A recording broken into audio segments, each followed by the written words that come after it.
This is Pet Life Radio. Let's talk pets.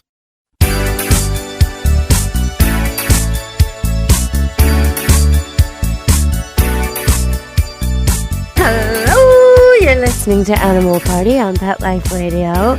And it's me, Deb Wolfe. It's always me, Deborah Wolfe, the host of Animal Party Pet Life Radio all these years, with a growing audience exponentially as the internet does.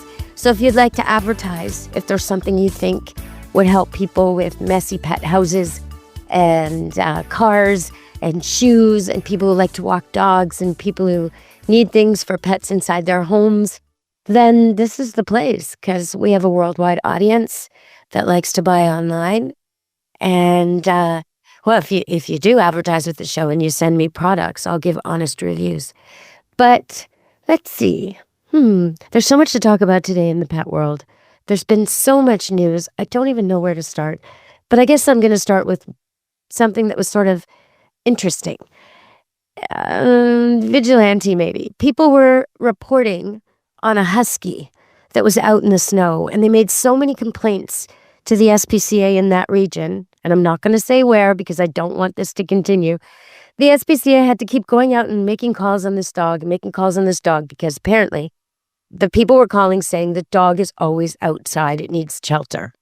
So the SPCA had gone to this home so many times that finally they made a video of this dog in the snow with access to shelter so that they wouldn't, and they posted it on their own website so they wouldn't get this kind of call anymore. Because basically the dog has a doggy door. You can go in the house at any time. But because he is a husky and it is snowing, he does never want to go inside. And so he's outside playing, and people, honest, nice people, are reporting that the dog's never inside, which is pretty funny. On a related story, people were reporting the same thing about a cat. And this is not cool. A cat was 3 months on a balcony from September to December. 3 months in Ontario, where it's cold.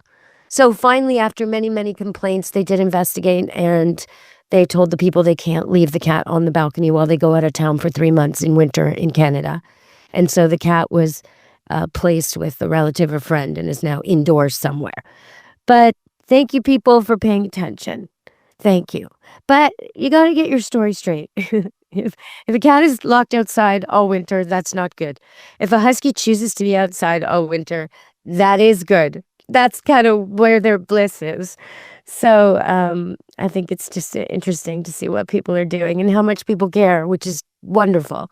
There were 32 abandoned cats, and, they were abandoned without any kind of note or phone call, and that is a crime.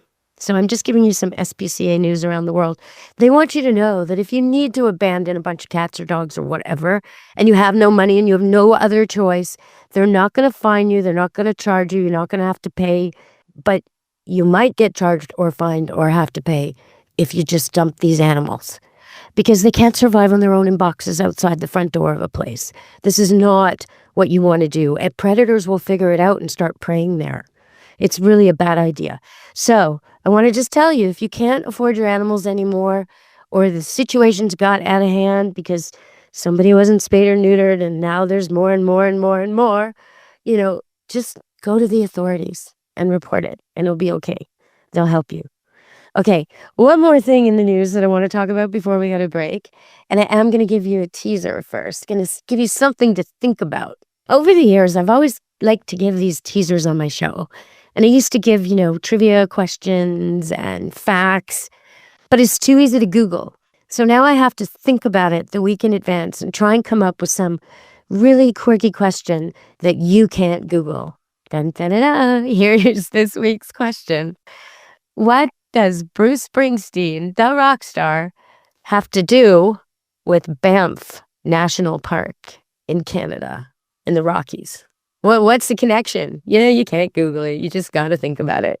All right. So one more story for the news, which is really interesting because I think sometimes when we see the news about war or politics, we don't really think about the animals. And we all know that if a place is bombed or landmined or, destroyed, animals are going to be displaced and homeless and dead, right? We all know that. Injured, die, and wildlife and pets, all of it, right? We all know that. But sometimes there's these unforeseen repercussions of war. So here's a situation that's really interesting to me, especially right now because we're heading into Christmas. And you know Christmas and reindeer and Santa. Well, reindeer, that's what they're called in Finland and Norway and places like that. They're called caribou in Canada, same animal. And they travel all around the north. They're the deer of the north. They have this like woolly, thick, white, gray coat, and they can handle the north. And they're very hardy, let's just say. But they can't handle wolves. And so the situation right now, because it's a little bit complicated, but because Russia has been at war with Ukraine and having to recruit soldiers and is no longer paying money for every wolf shot, which it used to. It used to pay a bounty. So people would go out on their snowmobiles and their trucks and whatever all over Russia and shoot wolves because there's too many wolves. So they would shoot them and they would get money from the government for doing that. And now all those men are not doing that. They're too busy. The guns are too busy. Everything is involved in the war effort. So what's happened? The population has gotten enormous. And it's decimating the reindeer, the caribou. It's decimating them to the point where Finnish farmers and herdsmen who have raised these herds for generations and generations, this is all they've done. They live off the land. They can no longer make ends meet. They're having huge kills where they go out to their herd and most of them are dead from these wolves that the Russians aren't killing anymore all along the Finnish border. So it's just something so bizarre that I would never have thought of. And normally I'm against killing animals for no reason. But sometimes populations get out of hand, usually because of us, but then sometimes it needs us to fix it. And so that's something to think about as we go to break, as well as the teaser for the day. What is Bruce Springsteen? I mean, what the heck does Bruce Springsteen have in common with Banff, the ski and nature haven? Banff, the provincial park, the natural park, one of the world's wonders in the Rockies. Snowy hills and skiing and mountain goats and what the heck? What does Bruce Springsteen have in common with that? Well, I'll tell you later on in the show. Come back after the break to learn on Animal Party Pet Life Radio. Take a bite out of your competition. Advertise your business with an ad in Pet Life Radio podcasts and radio shows.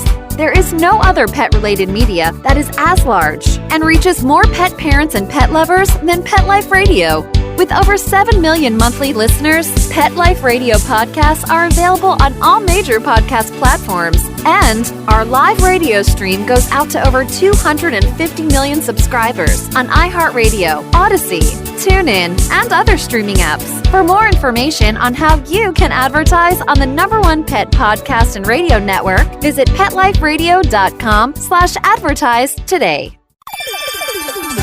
Let's Talk Pets on PetLifeRadio.com.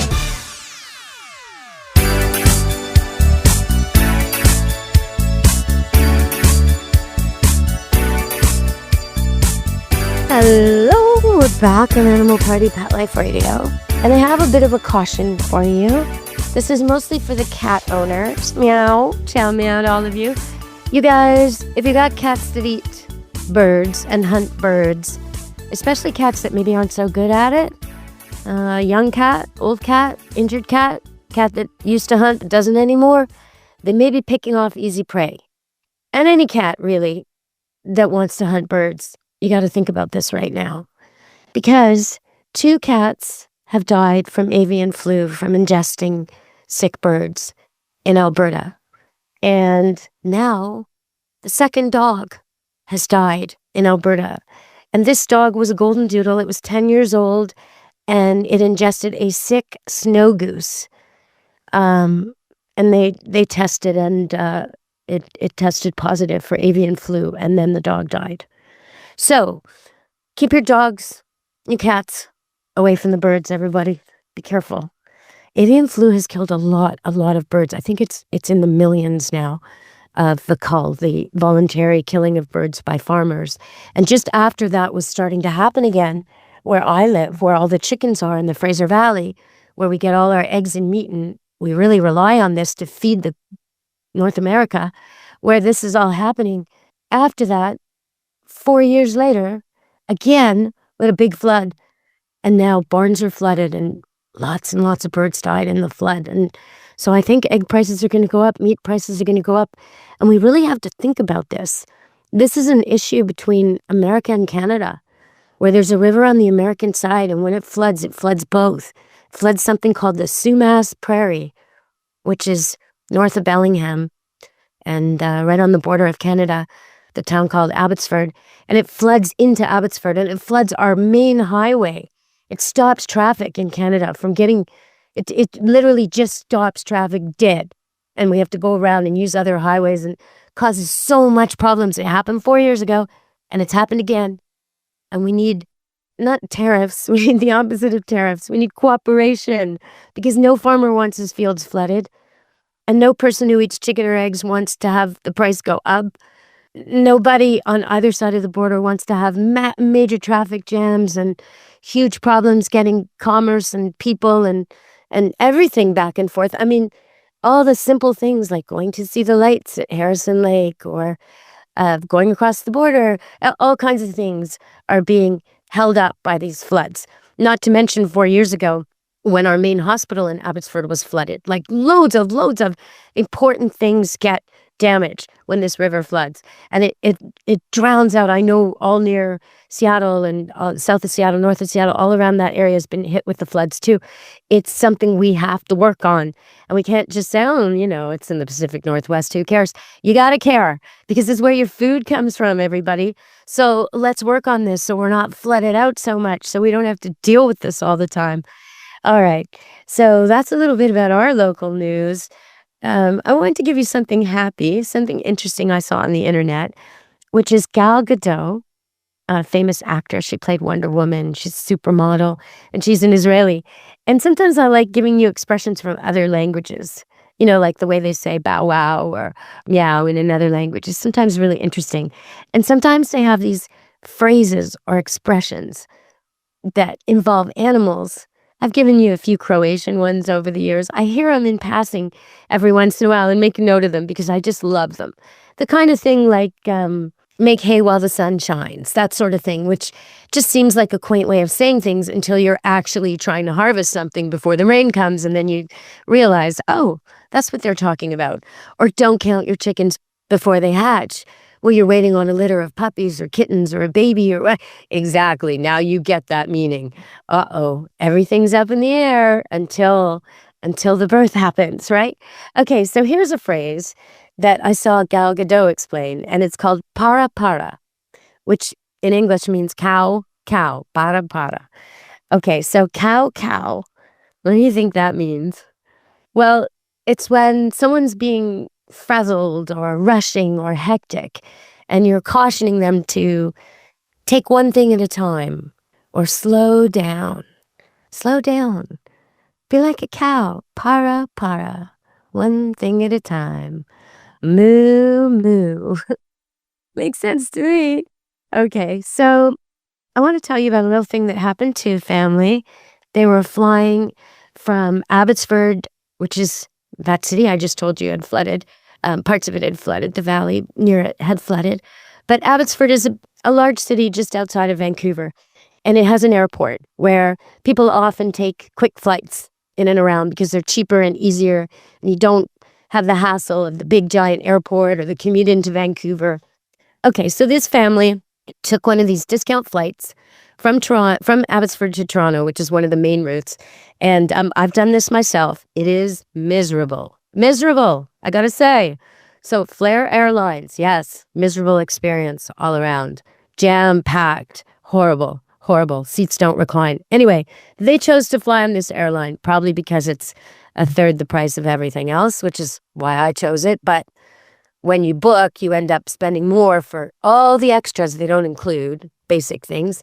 And then they have very difficult policies about changing your flight and exchanging and canceling. And you end up You end up spending as much as if you'd flown on a proper airline in the end, I found. But okay, so they tried to fly on Flair. As you can tell, this is not sponsored by Flair. I'm not a fan. So they tried to fly on Flair, and they got to the airport, and they had done everything according to the rules listed on the website. They'd bought their tickets the way they were supposed to, declared everything, get to the airport. There's 2 adults, 1 kid and 2 dogs. And they get told that they cannot fly on that airline. They cannot be refunded, nothing. They just, nope, we're not letting you on, because they are told that the official governmental airway policy of Canada is that 1 adult per pet or 1 adult per baby. That's what they're told. So they have to not fly. They have to rebook their flight on Air Canada, different airline, a better airline, but a more expensive airline. And they went to the press with this. And it turns out there are no rules whatsoever. The airline falsely pretended that there were rules. They may have rules themselves, but they're not stated on their website. There's no information about it. So some kind of made-up hokey rule stopped these people from flying. When they showed up to the airport with everything they were supposed to, all by the rules they were supposed to, you know, their little pet passports and their proper containers. And you know how much hassle it is to do this? Maybe they medicated their dogs ahead of time. They got a baby. They got 2 dogs, 2 adults. They're all set to go. They've done everything right, and they're told they can't fly. So they end up flying on another airline, and the press picks it up, and now Flair is refunding them some of their money. But really, I just want to say, if you're flying with pets, make sure you check everything out. Not that these people didn't, but oh my goodness. Maybe leave the pets at home and get a pet sitter, or send them to Camp Good Dog, or find something else, because it just seems like so much can go wrong when you travel with pets. In Italy recently, I saw there are airlines that allow you to fly even your big dogs on the plane with you. So that's a whole other level. I'd love to be on that plane ride. I'd love to. See a golden retriever sitting in a seat with a seatbelt. It's pretty funny. All right, everybody, we're going to go to break. One more break, and when we come back, I will tell you about Bruce Springsteen in Banff. Can you go see him there singing? Probably not. That's not the surprise. All right, stay tuned on Animal Party Pet Life Radio. Real people, real stories. Our little dog developed this lymph problem. The chemotherapy lasted for 6 months, started developing more lymph nodes. So I thought I'd just try carnivore. The lymph nodes started to go down. Then I took him into the vet to have him checked out, and there was no signs at all inside. My cat had issues that developed in his eye, and 3 months later, my veterinarian said, let's go ahead and remove the eye. I heard the carnivore on advertising, so I said, you know what? I'm going to order this product. They did the procedure, they did all the tests, and they said, I don't know what you did. This product saved his eye.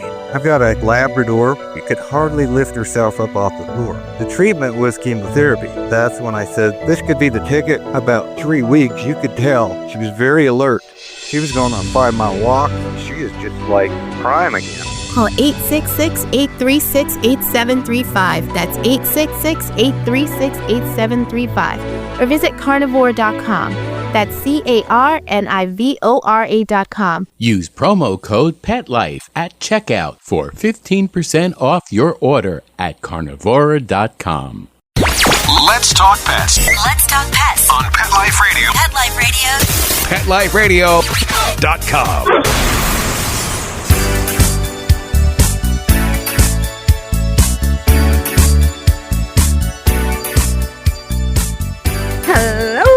You're listening to Animal Party, Pet Life Radio. And I did want to give one shout out to, well, not exactly a shout out, but a mention to a woman who lost her life in a dog park. She wasn't there with dogs, she was there with kids. But as I told you, there's been flooding and winds and rain. And she was in this place called Island 22 Regional Dog Park, and a tree landed on her. People were there to help, but the authorities couldn't get in for hours, and the kids were traumatized, and it's just a really sad thing.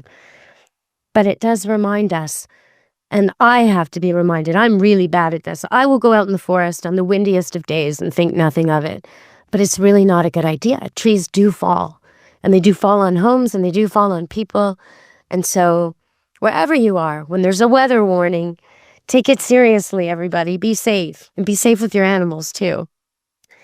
Okay, so What does Bruce Springsteen have in common with Banff? Well, he's big, he's tough, he's cool. And so his lookalike, who lives in Banff. That's right. Bruce Springsteen has a lookalike that lives in Banff. He's not much of a singer, but he got hit by a train once and he survived. And he's fathered 50% of the offspring in that area. And Bruce Springsteen, well, the boss, as he's called, is a big bear. That's right. We got a bear in Banff Park that is called the boss. And he has fathered 50% of the cubs in the area. So he is the boss. He's one of the oldest bears on record, and they keep track of him, and they've seen him. They've taken pictures of him. He's adorable, and he looks very, very wise. So, yeah, Bruce, maybe you should do a concert in Banff. Yeah, that would be interesting. All right. Okay, everybody. Let's see. I had one thing I want to close the show with is an email I had a while ago or a text rather, that I read to you. And so I'm gonna try and find it. There it is. Snoop Doggy Dogg, not the rapper, but if you do know the rapper, I want him on my show. He supported animal rescue. And I mean, come on, Snoop Dogg. Yeah, I want him on my show. So if you know him, connect me. He can come on the show anytime. All right, so this is a dog called Snoop Doggy Dogg, and he's an F1B golden doodle that was born at my place. And the person was writing about how sick he was and how worried she was. At first she said, good morning, would you have time to chat about Snoopy?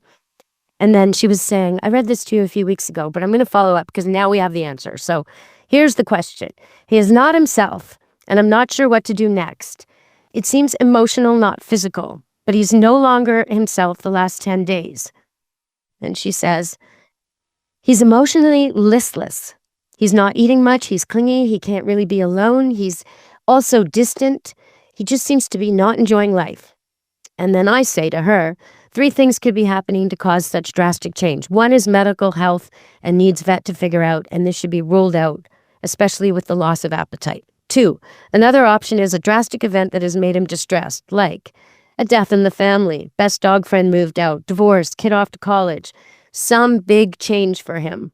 3, a new neighbor or tenant or new stress in his life, causing a fear or a toxin. It could even be a new gardener next door or nearby with new spray or new something, someone did a treatment, something new, pinpoint the day 10 days ago. What is the significance of that date? So then I went on to say, if he's not, I gave her instructions on how to test for dehydration and circulation, and all that was fine. So she did test him. She grabbed the scruff of his neck and let it go and saw it return to normal shape right away. And she pressed on the inside of his gums till they're normally pink and they went white. And then she removed her finger and they went pink right away. So we were kind of ruling out some of the worst things, like toxins and distressing things. But then I said, she says he's still drinking and eating, but not robustly. Anyway, so the thing is, when she figured it out, this is what the answer was. The answer was she had a personal change herself. Not a bad change, but literally the exact day the dog, this sensitive golden doodle, started to act so different was the day that this woman, and congratulations in order, got her PhD. Yoo-hoo! She got her PhD. It was a big day. It was a celebrational day. It was an end to a whole term in her life and a beginning to a new term in her life. And even though she didn't think the dog was even aware of it, he was. He was. She was experiencing changes. And maybe they were changes in how she was behaving or what she was doing or her routines. Maybe not. Maybe it was just her emotional change. Maybe she was just more wistful or thoughtful or less purposeful, or it just some kind of change. Anyway, so once she clued in that was what it was, and it's all gone away, and the dog's back to normal and she's back to normal, and it's a happy change, not a bad change. But it just goes to show you how sensitive our dogs are. They're like little sponges, total empaths. And if we go down the wrong road, we can end up with huge vet bills when we don't need them. But in this case, I'm happy to say, she said, me too, what a sensitive boy. She said, he's back to himself. It took about 3 weeks, We just gave him lots of love and we went back to a stable schedule. So probably what had happened was the schedule changed drastically and he just didn't know what to make of it. The emotions were different. The attitude was different. The schedule was different. And he was just like, I don't know. And now it's back to normal and he's okay.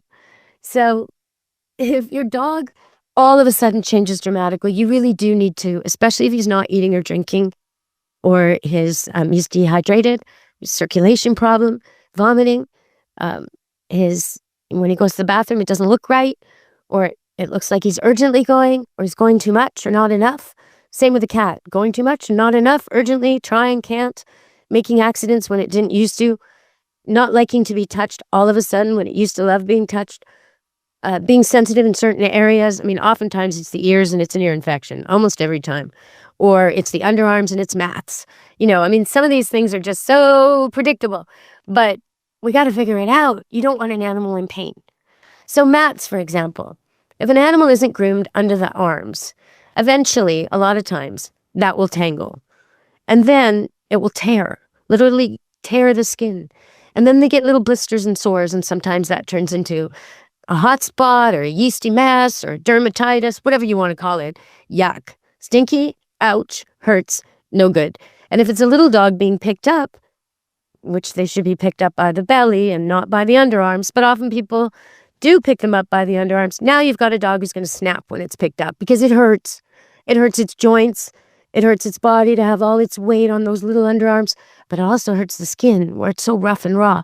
So just clip the hair around there. Just brush it out. If you've got mats, when your dog or cat is very dry, grab some cornstarch like you'd use in the kitchen to make sauce, sweet and sour sauce or something. Grab that stuff, like in your hand, and just with your fingers, work it into the mat. And after a while, you'll be able to just brush it out. Start with the ends and then brush it out. And then clip that hair so it doesn't happen again.